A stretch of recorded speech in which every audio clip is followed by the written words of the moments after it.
me start by writing down the logical transformations which we obtained yesterday. I have two frames, S and another frame S dash.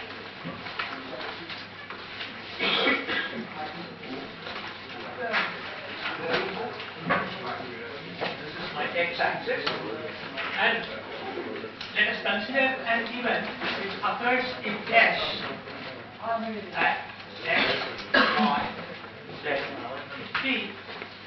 The same event when I see in S dash has a coordinate x dash, y dash, z dash.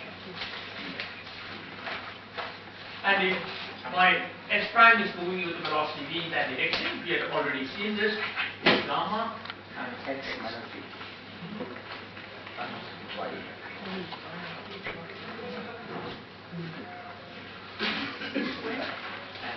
y prime, and gamma goes square root of.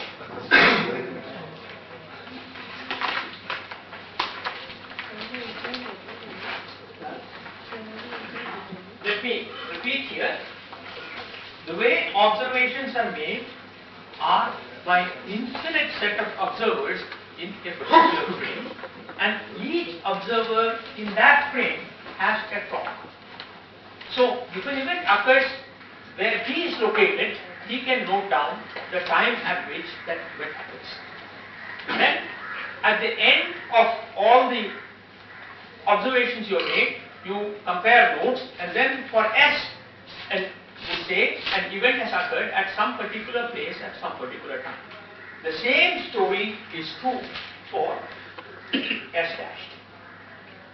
Given this, we have one very important relation which follows. I will not do the algebra here, which is, it is c squared t squared minus.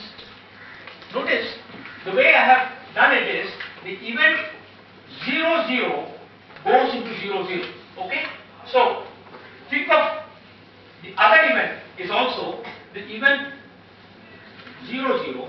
Let's call this event E2 or E2. Let me call event E1, which is in S is 0 0 0 0, which in S dash is 0 0 0 0. Because if I substitute x equal to 0 and t equal to 0, I will get x dash equal to 0 and t dash equal to 0. So I can think of two events in that fashion. So my c squared t squared minus x squared minus y squared minus x squared is going to be equal to. One can use the algebra and verify it. I will not do it here. This is it.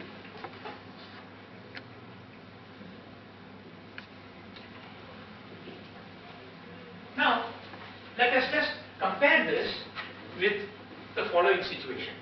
In ordinary non-relativistic physics, suppose I had a rod which had one end was at 0 0 0, another at x y z, and I see this in one frame, and I see it in a rotating frame. The coordinate of this, I am rotating it about the origin, so my 0 0 0 does not change. I have x prime, y prime, z prime. Then my length remains constant, that is my x squared plus y squared plus z squared equal to x prime squared plus y prime squared. So we have here an invariant of length. Here we have for this quantity the expression for the difference between the two events, the invariant expression, and that is what is the same in both frames. Okay. This automatically gives me one important point. Suppose this is greater than 0, it will always remain greater than 0. That will be time.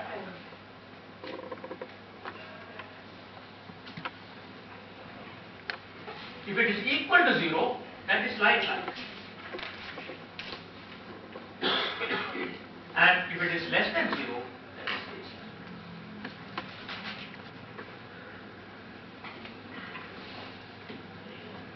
So what is the concept of the time like and That's what I'm going to explain. What does it mean? Let me not worry too much about the y and the z axis. Let me just assume y and z to be 0, and that will give me y prime, z prime to be 0. You are going to get. So let me now draw it up.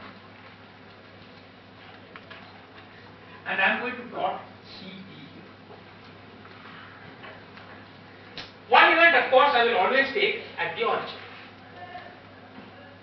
Now, if I have a point here, which I draw at 45-degree line here, like this, then any point on that, x will be equal to CT. Any point on this line, 45-degree line, this is my line, x is equal to CT. So, if x is equal to CT, my y and z are 0, c squared, t squared minus x squared would be 0. that is right like. This is right like. Okay. If I take a point here, this will correspond to right like.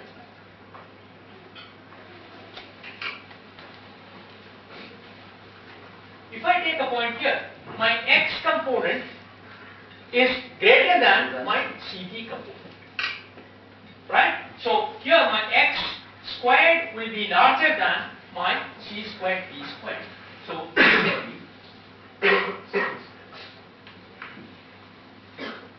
and that reason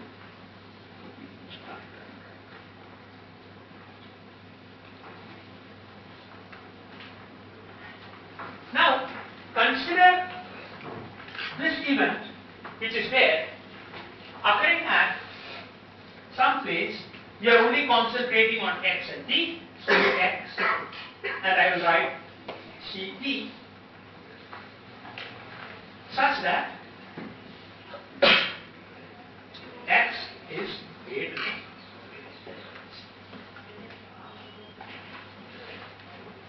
When does this event occur? This event occurs at 0, and it also occurs at 0 for my S prime frame, always. This event occurs at time t.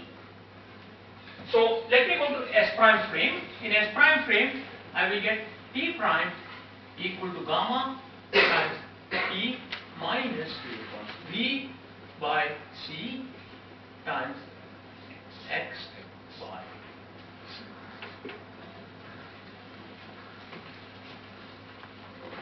So this is gamma by c. I pull one c out. Ct minus d by x.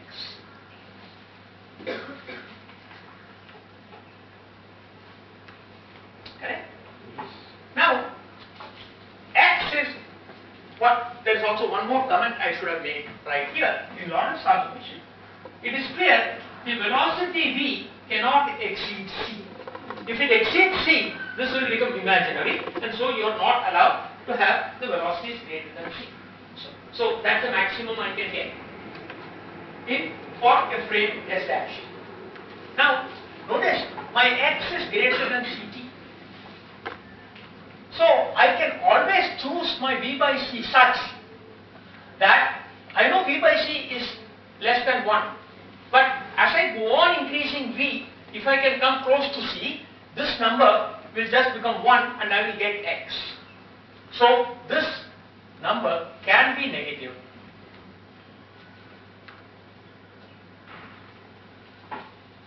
in S dash for v by c greater than ct by x. If v by c were greater than ct by x, then in that case this term will be more important, will be greater, and so will have a negative answer.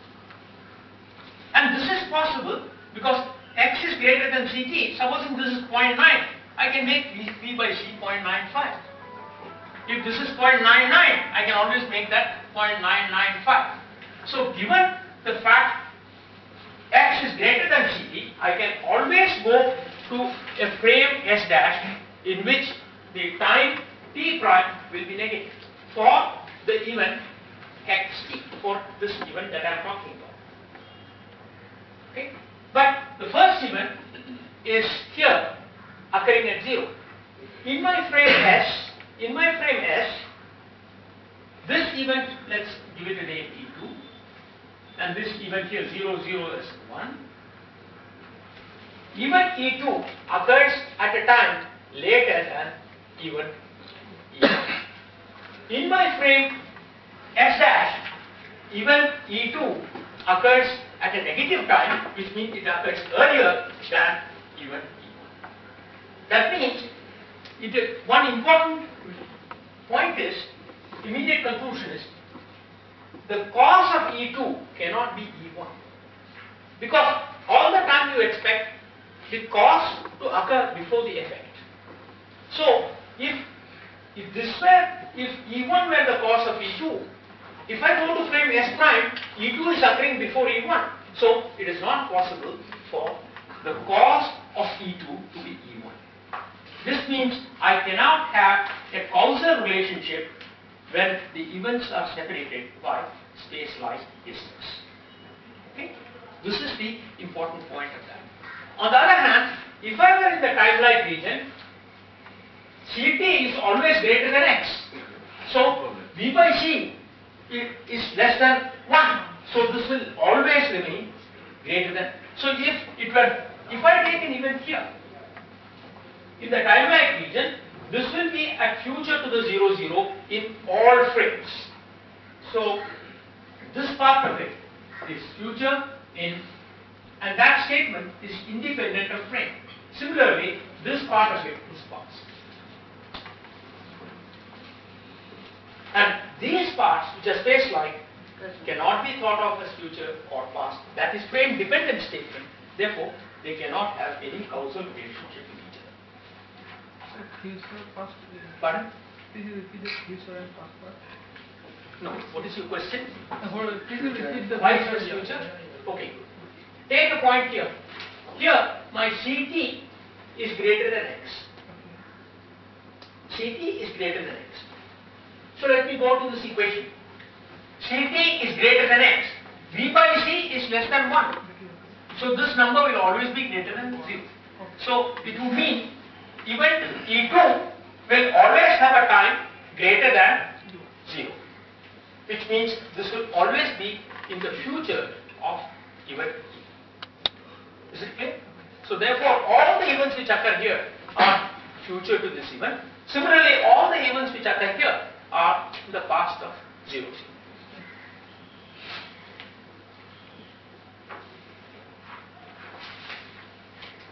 Now let me get to the next point.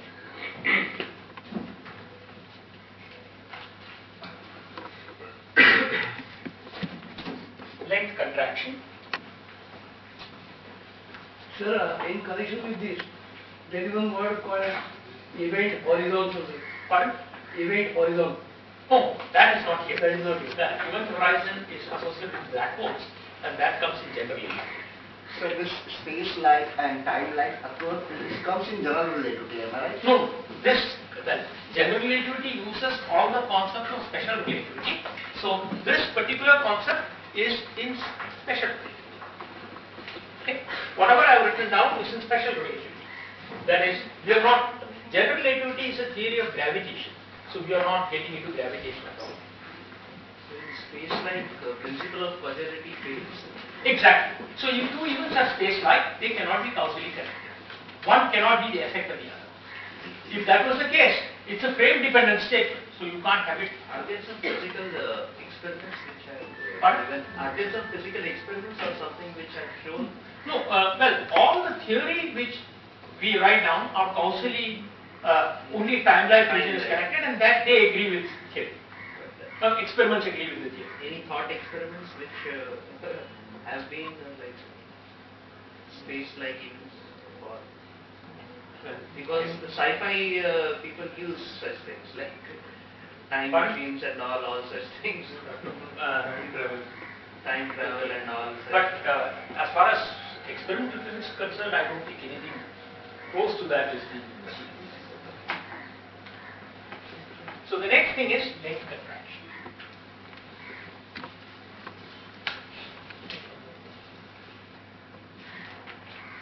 Now consider a rod at rest of length L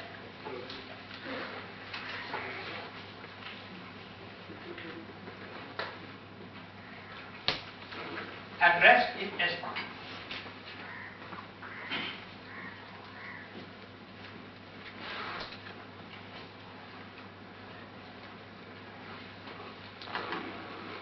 So I will put the back end of the rod at 0. Back end of the rod is 0 and T prime can be any value here, and the front end will be at L and T prime. It's always at rest in that way. Now I want to measure the length of this rod in my frame S, in which this is moving with a velocity v. So here is the rod which is moving like that. I have a set of observers. I will ask my set of observer to say when is the, at time t equal to 0, when is the back end passing. There will be one observer for which time t equal to 0 it will pass. So I will fix that as my origin just to start with. This is my time t equal to 0. Then I instruct all my observers at time t equal to 0 which of the observer sees the front end pass. For me, that difference in the x coordinate will give me the length. Is the statement clear? Let me make it. I have a bunch of observers and I instruct the person with time t equal to 0, so at the back end passing at some particular place. That's the place which I will call as my origin to do. Otherwise I can always take the difference between the two. That's my origin. At time t equal to 0, the back end passes. Now, out of all these observers, at the same time t equal to 0, for one of the observers, the front end is there. And that man will note in his notebook, at t equal to 0, the front end passes fine. So that will be the expression. Is this clear? So now, let us write down the transformations. I write down this time x is gamma times x plus b prime, and t is equal to gamma t prime plus b x prime.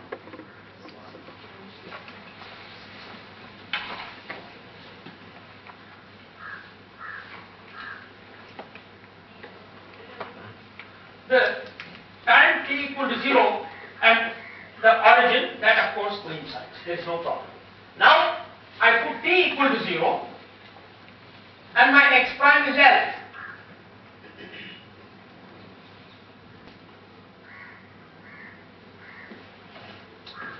My x prime is always L for the front end. So from here I can calculate what is the t prime that I will get. T prime I will get is minus v L1. So now I look at my x, gamma, this is L, and then I write minus v squared by c squared, which is nothing but L into 1 minus v squared by c squared divided by square root of 1 minus v squared by c squared, which is L into 1 minus v squared. showing that this length is less than equal to that. So that's it. Please notice the front end and the back end were observed at the same time in the particular frame to decide the length. That's the crucial. So this is your length contraction. Now let me go to time dilation.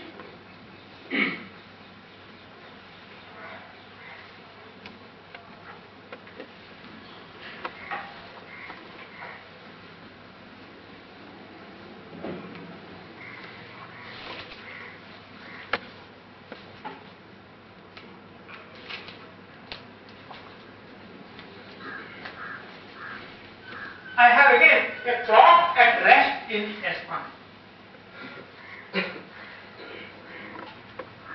So let me have the clock at rest here. I consider two events. The first event is when the clock is at 12 o'clock. So that I call T prime equal to 0. And that's at the origin, clock at origin.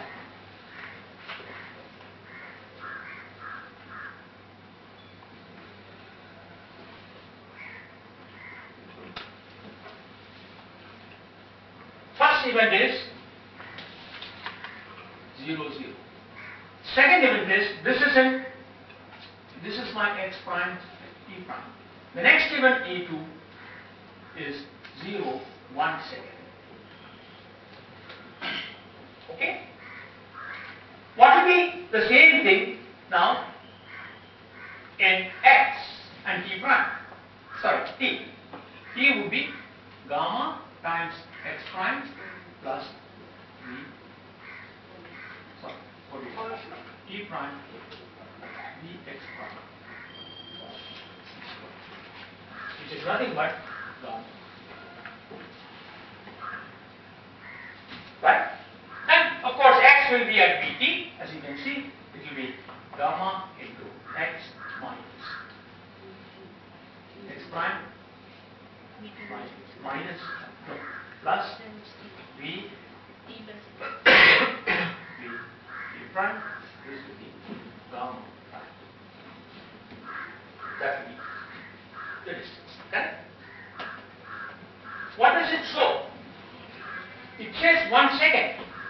Whereas my clock, when I look at his clock, the second event has occurred at a time gamma, which is greater than 1. So if his clock reads 2, mine will be 2 gamma. I will say 2 gamma has elapsed. He will say only 2 seconds have elapsed. So a moving clock to me will look like it is going slow. Is the statement clear? The moving clock here, the clock according to him has only 1 second elapsed. I will say more than 1 second has elapsed, say 1.5 seconds. So when I ask him, this is only 1 second, I will say 1.5 seconds and I will tell him that your clock is running slow. So I will write down moving clock.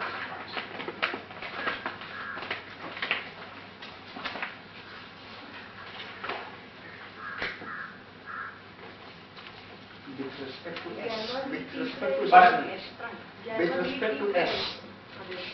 Gamma T prime I have taken to use. So, Yes, for E2. E1 E1 is is what yes. moving clock looks running slow. Yes. With respect to the stationary what a frame of reference. Pardon? With respect to S. Yes, that's where the clock is moving. Where S is stationary.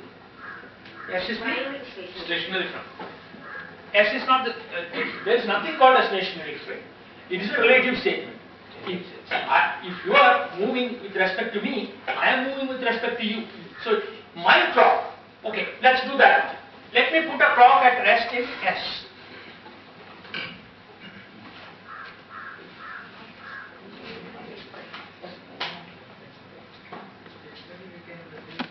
S prime is moving.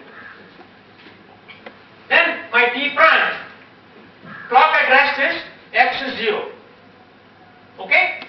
T prime would be gamma times T minus plus minus Vx by C squared. But my X is 0. So T prime would be gamma T. So he will say my clock is running slow. Okay? I will say his clock is running slow. So the clock at rest with respect to me, to him will look like it is running slow. Clock at rest with respect to him will look like it is running slow for me. So it's symmetrical. Now, this is not just theory. Now it has become very important practical consideration in GPS. You know, people are all familiar with GPS systems in which you can locate places where you are, or now it is all installed in vehicles where you can say how to reach a particular place. All that is done through signals associated. Global position. How do you do that? So you must know that your position exactly with respect to the surroundings. That is done by sending signals to satellites, and the satellite sends the signal back. And by noticing the distance of the time around standardized time, and from which it gets the distance, it can be calculated by the time difference from the signal that your car or your vehicle sends to that particular satellite. There are many such satellites which are roaming around. Based on that, your position can be completely fixed. Let me just take an example of a one-dimensional motion. Supposing I have a one-dimensional motion here and think of a satellite. So, if I send a signal here, it knows what time the position of the satellite is known, and the time in which it receives the signal is known, and it is reflected back. So you know the position of the satellite. From here you can draw the arc and find out the position that way. I have from here, supposing this light is a satellite for me, I send a signal and I get back here. I know the difference in time, so I know that it has to be along that circle path. If I have one more, I can eliminate and find out exactly which one of the 2 points which I have to do. This is of course in one dimension. One can think of doing this in several 3 dimensions, and that's what many satellites do. That means my time must be measured very accurately. Okay, let's see what is the implication of that.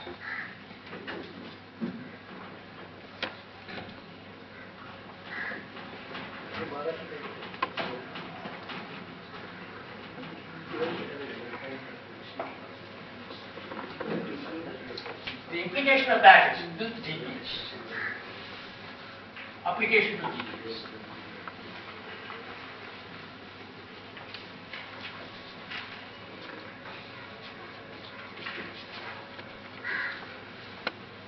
So, a satellite which is the geostationary orbit has the following. A satellite which has a time period of 24 hours.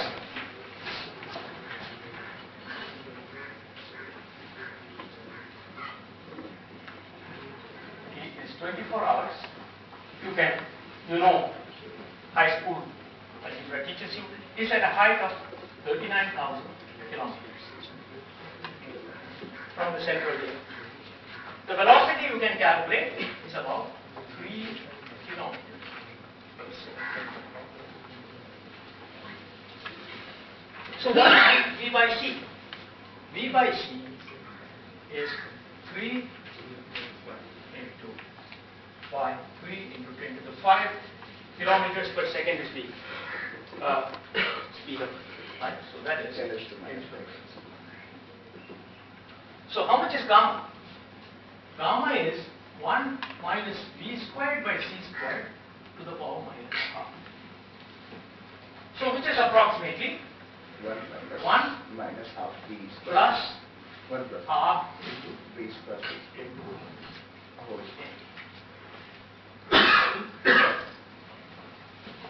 So how much error will happen because of special theory of relativity? The time difference should be gamma t. So whereas I am going to take t, if I ignore special theory, the difference in time delta t will be gamma minus 1 into delta t. This is the error. Okay. Supposing I take delta t to be 1 day. Let me see how much error occurs in 1 day. So if I take delta t to be 1 day, which is 86,000 some square, right? Then this works out to be 8.6 microseconds. And it is going to be cumulative. Next day it is going to become 17.2 and so on. So what will that be in terms of distance? Ultimately the GPS should tell you exactly where you are. So it's a question of distance, where exactly you are, and the distance, error in distance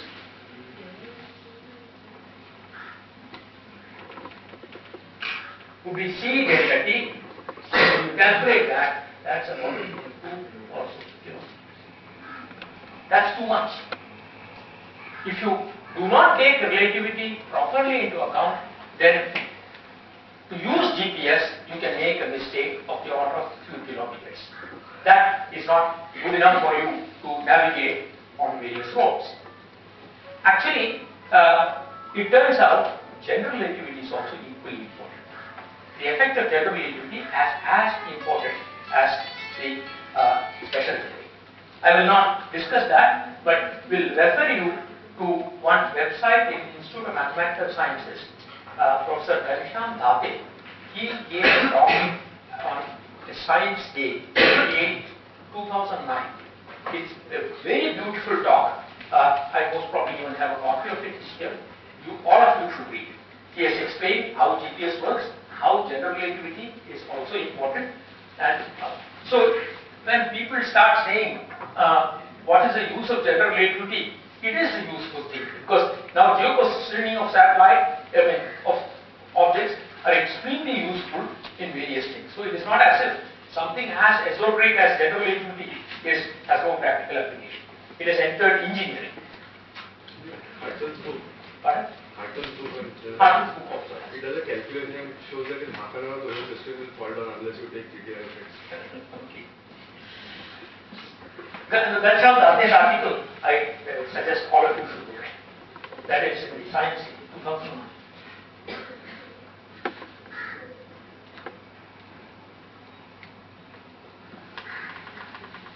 It's IMSC. It is up there. You can look at the website. You will be able to locate the article.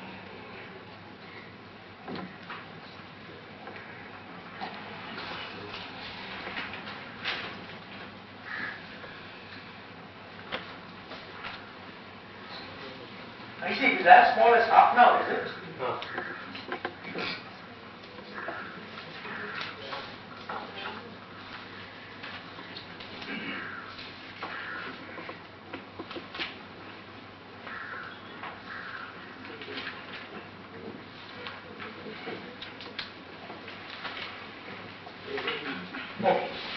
Now I go to the next one, which is the velocity transformation.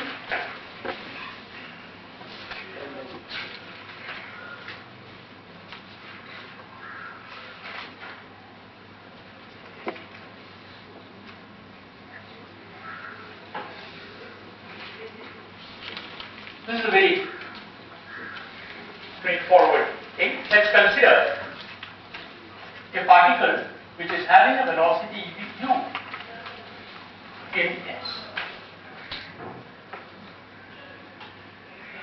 U vector is dx dt I as seen in s.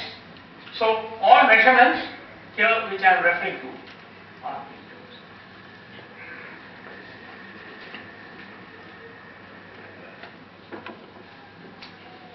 let's see what it looks like in S prime.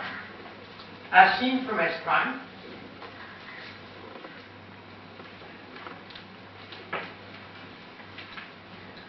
you would have dx prime is gamma dx minus v dt. dt prime is gamma times dt minus v dx by. So ux prime is nothing but dx prime by dt prime. So it's very straightforward. I just write down dx minus v dt divided by dt minus v dx by 6. And I divide by dt, so that just gives me ux minus v divided by 1 minus.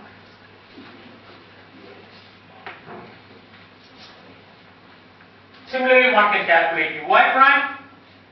Ui prime is, notice, dy prime by dt prime, but dy prime is dy, so I get dy by gamma times dt minus v dx by c squared, which is ui divided by gamma divided by 1.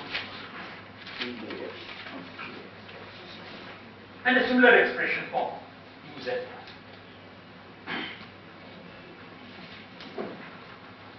Let's immediately immediately brings us to a statement that the following. If I have a vehicle coming with 0.9 C here and a vehicle coming with 0.9 C in this direction, supposing there is a vehicle coming, let's in frame S, I have a vehicle coming here like this, let's say A, 0.9 C in this direction, and B is going at 0.9 C. Had I not known special relativity, I would have said the velocity of A to B would be 1.8 C, and it would have exceeded. But that statement is not true. Let's check that. Let me climb on to, let me treat A as my particle, whose speed ux is minus 0.9 C. This frame is S prime, let me climb on to B, and that is having a velocity. V for that is plus 0.9 C. So my ux prime, if I calculate, will be, I will substitute here, ux is, for this particle, this is A. So ux prime A would be minus 0.9 C minus 0.9 C divided by 1 minus will become plus 0.9. So the answer is minus 0.1 divided by 1. Showing that the speed of A is always less than C. So you will never exceed C because relativity is constructed in that fashion. Now we are ready to discuss relativistic mechanics. I would like to, before I do that, I want to establish, I will do it in two different ways. I will firstly establish in terms of covariant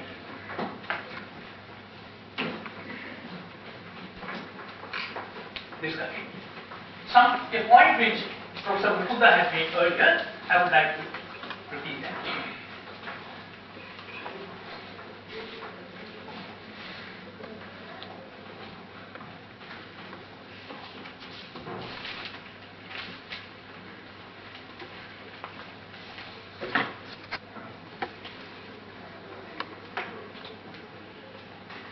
Now, I will firstly write down my equations x prime equal to gamma x minus dt, d prime equal to gamma d minus dx by c squared, and y prime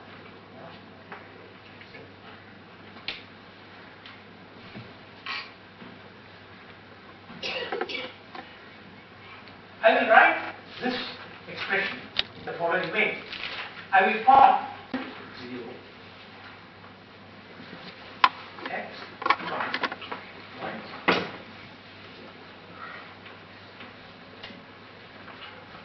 This equals,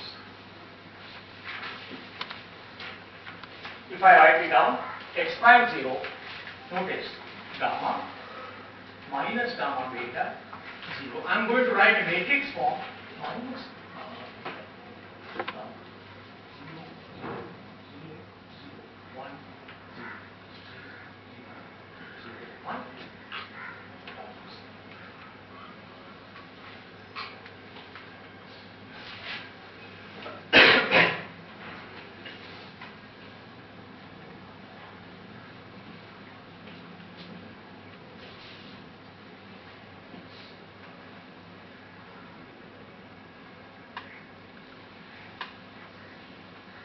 It's a slightly inconvenient notation, keeping x prime, y prime, z prime.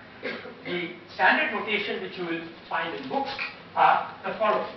Instead of this, what will be used will be x prime 0, x prime 1, not x prime 2. X prime 2 would be the y-axis, not to be confused with x prime square, and x prime 3. The components are written in this fashion, and this is again written the same matrix, and I write it as x 0 x x.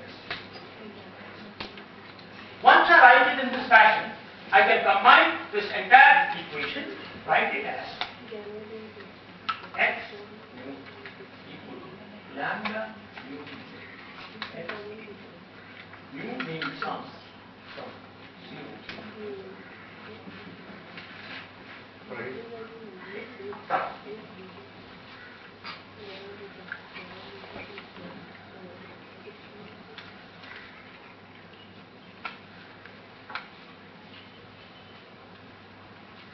Any physical quantity which has this transformation property under a Lorentz transformation, the particular Lorentz transformation that we have considered, any physical quantity which has this transformation property is called a four wave.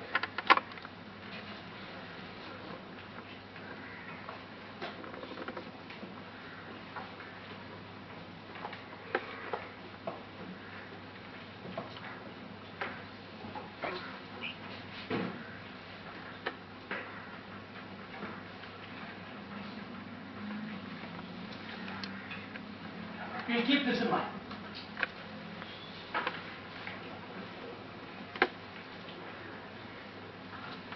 For the case I have in mind, the one in which S prime is traveling with a velocity x, this lambda mu nu is given by this expression. If I had the S prime traveling along y axis instead of x axis, then my gamma may it will go into the y component. If S prime were moving along z axis, then I would have everything move in that. In all this, what is the basic thing that remains constant? It is the following quantity.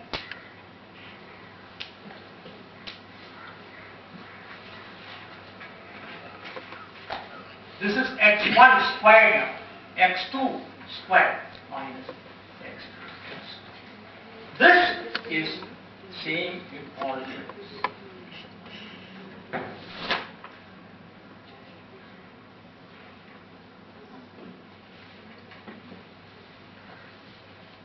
And this we will write it as x mu times eta mu mu x.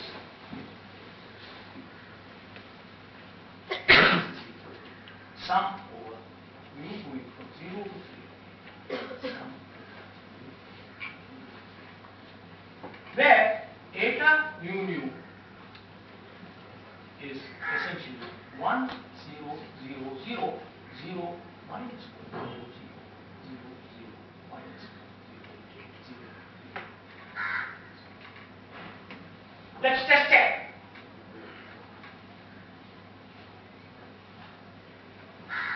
What are the things which contribute here? Only when mu equal to mu. Otherwise, when mu is not equal to mu, all the off-diagonal elements of the matrices are 0. So only when mu equal to mu it will continue. When mu equal to 0, I would get x0 squared with a plus sign. When mu equal to 1, I would get with a minus sign, and that's where my minus sign is. So this is a shorthand notation for that. And if I use Einstein's convention, it even becomes shorter. It can be written as x eta mu x.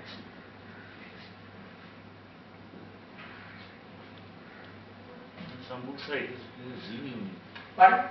In some books, it is written as z mu. G mu, right? Eta mu nu. Instead of eta, they use the symbol g mu. G mu. Oh, no. G mu is usually used when we do gravity. Here, the choice, this is metric when in special theory of relativity, this is the normal notation. One can also use G mu, but G mu is normally done when we do gravity.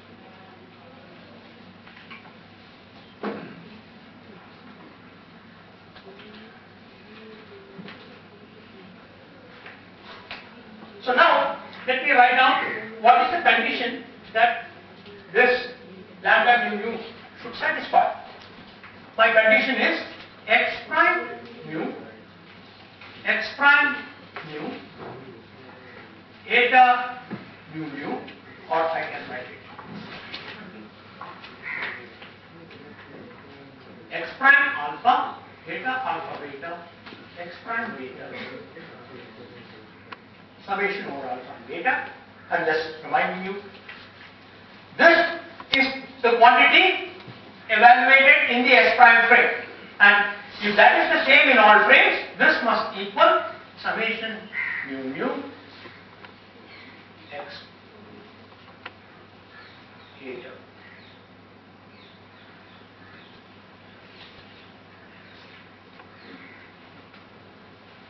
But I have x prime beta, I can write it in this fashion.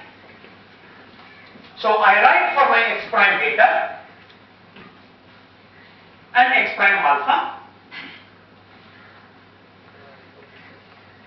For x prime beta, let's write x prime alpha. I write lambda alpha. Let me write that here. I write x prime alpha as lambda alpha summation over delta x.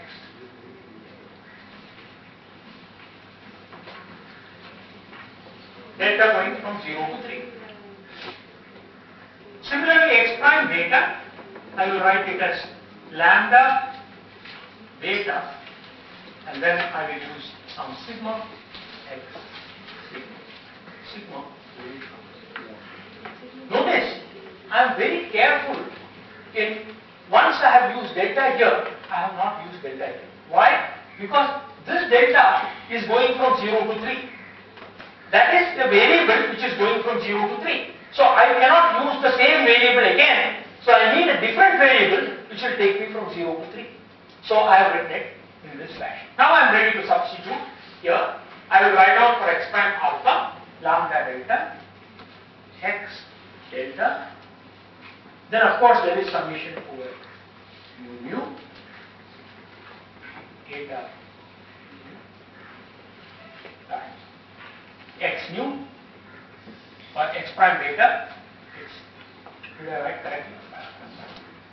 I am substituting for this alpha beta. X prime beta is lambda beta 6.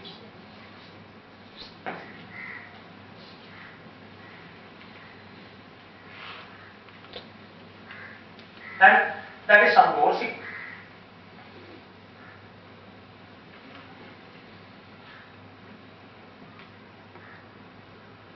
This is summed over mu going from 0 to 3, mu going from 0 to 3. But here I need not, I can use mu or nu.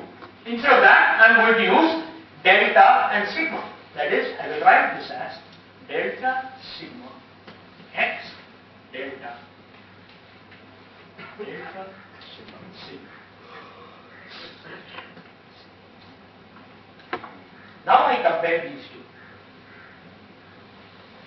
Coefficient of x delta x sigma, I have here x delta x sigma, and compare the two, and that is the condition why lambda has to satisfy.